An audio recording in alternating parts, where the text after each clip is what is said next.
Hello అండి, నమస్తే. ఇప్పుడు మాట్లాడే టాపిక్ వచ్చేసి ఆంధ్రప్రదేశ్లో వైఎస్ఆర్సీపీ డిమాండ్ చేస్తున్నటువంటి ప్రతిపక్ష హోదా ఏదైతే ఉందో అసెంబ్లీలో, దాని చుట్టూ జరుగుతున్న రాజకీయాలు, తర్వాత టీడీపీ కూటమి ప్రభుత్వం చేస్తున్నటువంటి serial arrest of the YSRCP sympathisers అనండి, వైఎస్ఆర్సీపీ లీడర్స్ అనండి, ఇది ఖచ్చితంగా ఆంధ్రప్రదేశ్ రాజకీయాల్లో ఒక బ్యాడ్ ప్రెసిడెంట్ వైపు అడుగులేసి రాష్ట్రానికి పెట్టుబడులు రాకుండా చేసేదానికి కూటమి ప్రభుత్వమే కుట్రలు చేస్తుందంటే అవునని చెప్పక తప్పదేమో.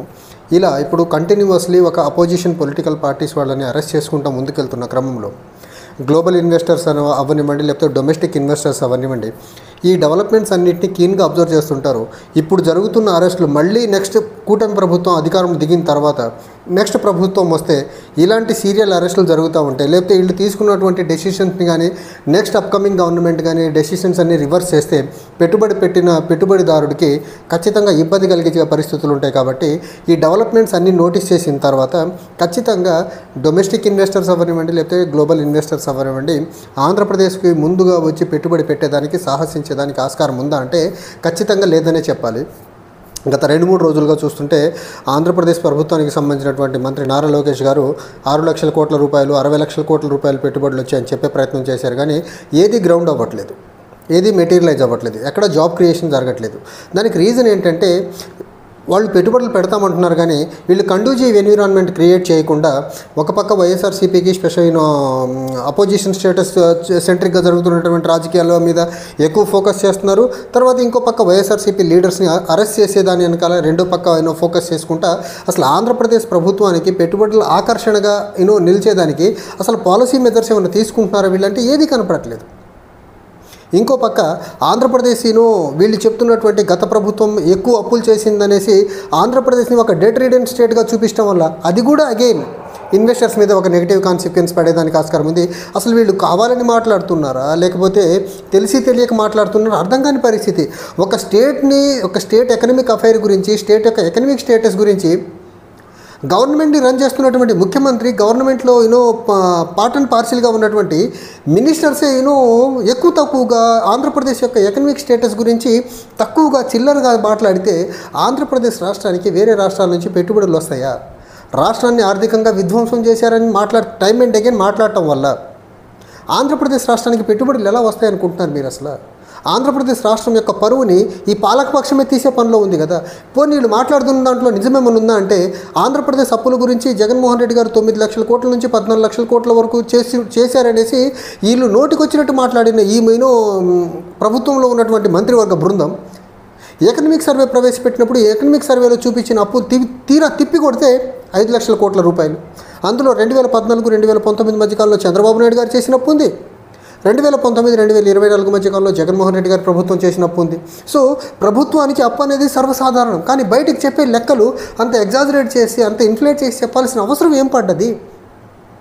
సో దీని వెనకాల కూటమి ప్రభుత్వం వైఎస్ఆర్సీపీని రాజకీయంగా వీకెండ్ చేయాలని ఒక దుర్బుద్ధితో వెళ్తుంది. కానీ ఇంకో పక్క రాష్ట్రం యొక్క ఆర్థిక పరపతి మీద దెబ్బ కొడుతుంది. ఆంధ్రప్రదేశ్ రాష్ట్రానికి పెట్టుబడులు రాకుండా కూటమి ప్రభుత్వమే నెగిటివ్ పబ్లిసిటీ ఎక్కువ చేస్తుందని వీళ్ళకి అర్థమవుతుందో లేదో అర్థం కావట్లేదు. అండ్ ఇంకోటి, ఈ సోషల్ మీడియాలో జరుగుతున్నటువంటి దాడి, ఒకరి మీద ఒకరు చేసుకున్నటువంటి దాడి, బ్యాడ్ ప్రెసిడెంట్ ఏదైతే ఉందో ఖచ్చితంగా ఆంధ్రప్రదేశ్ రాజకీయాల్ని ఒక రకంగా చెప్పాలంటే చంద్రబాబు నాయుడు గారు రాజకీయాల్లో కుటుంబ సభ్యుల్ని తీసుకొచ్చి కుటుంబ సభ్యుల్ని తిట్టేయడం మొదలుపెట్టి ఆంధ్రప్రదేశ్లో రాజకీయ కల్చర్ని గబ్బులేపేశాడు. ఆయన ఎప్పుడు అధికారంలోకి ఉన్న జరిగే పని ఇది. సో ఈ పరంపర ఇలానే కంటిన్యూ అవుతుంది. గత 2-3 రోజులుగా చూసుకున్నట్లయితే ప్రతిపక్ష హోదా డిమాండ్ చుట్టూ జరుగుతున్న రాజకీయాల్లో ఈ సోషల్ మీడియాలో జరుగుతున్నటువంటి ప్రతిదాడి ఏదైతే ఉందో ఇది ఖచ్చితంగా ఒక ఫోర్త్ గ్రేడ్ పాలిటిక్స్ని ఆంధ్రప్రదేశ్లో నడిపేదానికి కూటమి ప్రభుత్వం పూనుకున్నట్లు కనిపిస్తూ ఉంది. అండ్ వీళ్ళు మాట్లాడే ముందు 2019లో వీళ్ళ స్టేటస్ ఏంటో తెలుసుకుంటే మంచిది కదా. తెలుసుకోకుండా ఎలా పడితే ఇలా మాట్లాడటం ఎంతవరకు కరెక్ట్ అర్థం కావట్లేదు. గెలుపోటములు సహజం. 2014లో కూటమి గెలిచింది, 2019లో వైఎస్ఆర్సీపీ గెలిచింది. వైఎస్ఆర్సీపీ సింగిల్గా 150 సీట్లు వచ్చినప్పుడు కూటమి పార్టీలు విడివిడిగా పోటీ చేసినప్పుడు వీళ్ళ స్టేటస్ ఏంటి? సో అసలైన విషయాలు పక్కన పెట్టేసేసి ఆంధ్రప్రదేశ్ని అభివృద్ధి పరంగా ముందుకు ఎలా తీసుకెళ్లాలనే అంశాన్ని పక్కన పెట్టేసేసి సాక్షాత్తు మంత్రిగా నారా లోకేష్ గారు అండ్ వేరే మంత్రులందరూ పచ్చి అబద్ధాలు మాట్లాడుతూ ఉంటే ఆంధ్రప్రదేశ్ అభివృద్ధి పరంగా ఎలా ముందుకెళ్తుంది? ఇంకో పక్క వీళ్ళు పాలసీస్ విషయంలో ఆంధ్రప్రదేశ్లో ఒక పాలసీ మాత్రం కొంచెం బెటర్గా ఫ్రేమ్ చేశారు. అదేంటంటే మద్యం పాలసీ. 2024 మధ్యకాలంలో ఈ కూటమి ప్రభుత్వం వచ్చిన తర్వాత వీళ్ళకి అత్యధికంగా ఆదాయం తీసుకొచ్చింది 14.5% ఎక్స్ట్రా ఆదాయాన్ని తీసుకొచ్చి పెట్టింది మద్యం పాలసీ. అది సాక్షాత్తు ఎక్సైజ్ శాఖ మంత్రి సాక్షాత్తుగా ఆయన అసెంబ్లీలో చెప్పారు ఇది.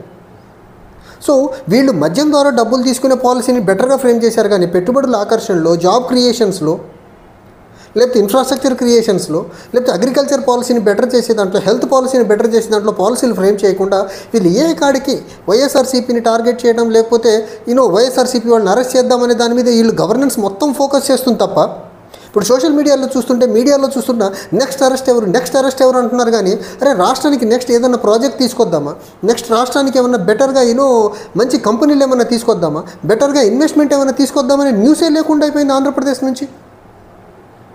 ఇంకో పక్క రాష్ట్రాలు చూసుకోండి, తమిళనాడులో ఎలాంటి రాజకీయాలు నడుస్తున్నాయో, తెలంగాణలో చూడండి ఎలాంటి రాజకీయాలు ఉన్నాయో, అండ్ ప్రపంచంలో బెస్ట్ కంపెనీస్ అన్ని బెంగళూరుకు వచ్చే పనులు జరుగుతూ ఉన్నాయి. అలాంటి వాటితో పోటీ పడకుండా ప్రతిపక్ష హోదా ఇవ్వాలా వద్దా, లేకపోతే వైఎస్ఆర్సీపీ నుంచి ఎవరిని అరెస్ట్ చేయాలి, దీని చుట్టూ ఎక్కువ రాజకీయాలు ఎందుకు చేస్తున్నారు మీరు? ప్రతిపక్ష హోదా వస్తే మీ కొమ్ములేమో ఓడి కింద పడిపోవు కదా. మీ దగ్గర ఉన్న 164 మంది ఎమ్మెల్యేలు తగ్గి 110కో 120కో లేకపోతే 70 మందికో రారు కదా. ప్రతిపక్ష హోదా ఇవ్వడం వల్ల మీకు వచ్చిన నష్టం ఏం లేదు కదా.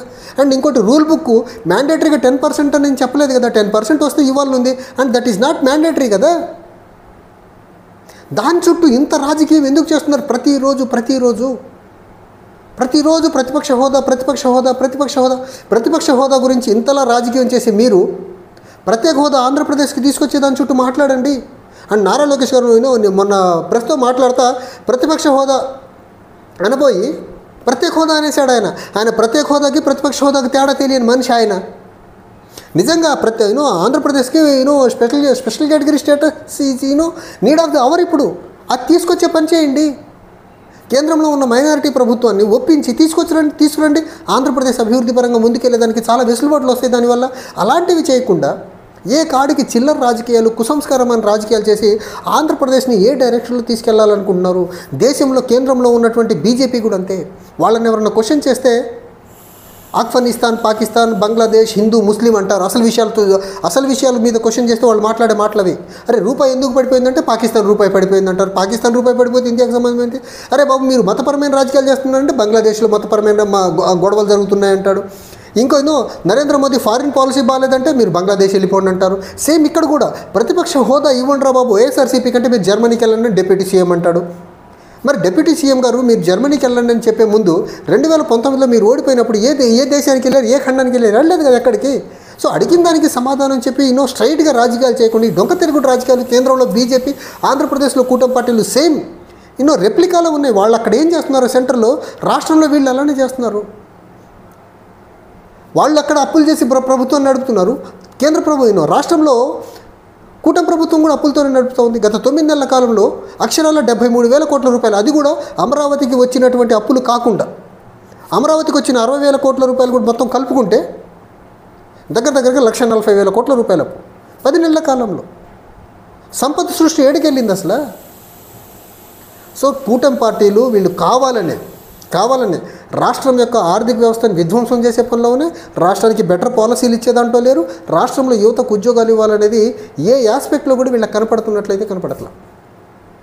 వీళ్ళు ఒక్కటే, ఏ కాడికి వైఎస్ఆర్సీపీని ఎంత వీక్ చేయాలి, మీరు ఎంత వైఎస్ఆర్సీపీని వీక్ చేయాలనుకుంటే జనాల్లో మీ మీద అంత అవర్షన్ వస్తుంది.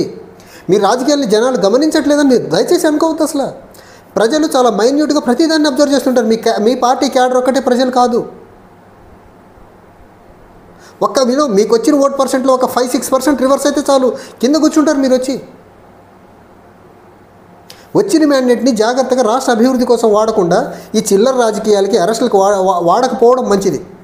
Thank you.